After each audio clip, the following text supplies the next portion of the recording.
ከመጣሁ በኋላ ያው እንዲህ ነው የማይባል በጣም ከባድ ችግር ነበር የገጠመኝ። ምክንያቱም ስትረስ ውስጥ ገባሁና ኢቭን መድኃኒት ላወስድ ነበር፣ እተኛ ነበረ። የትኛውም ነገር አልሰራም ማለት እችላለሁ።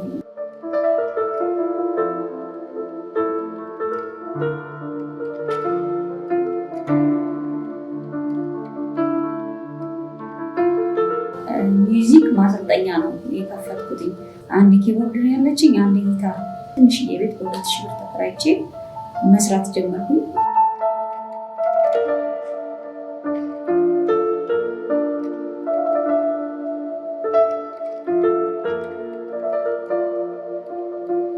ሙዚቃ ኪዎችን ሳሰራ ፊንገራቸውን እረፍታቸውን ሳይ በጣም ደስ ይለኝ ነበር።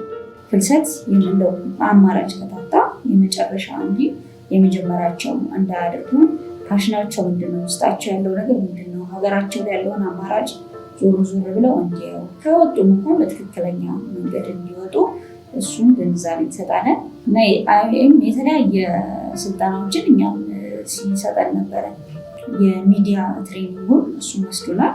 ትልቅም ለውጥ አምጥቶልናል። የተለያየ ኢቨንቶችን ሲመጡ ሰው በሙዚቅም ስለምንታወቅኛ እሱ ላይም ያሰሩናል። እኛ በህይወት እስካለን እስከተነፈስን ትናንትናችንን ትተን ዛሬ ላይ ቆመን ነገ መቀየር እንችላለን።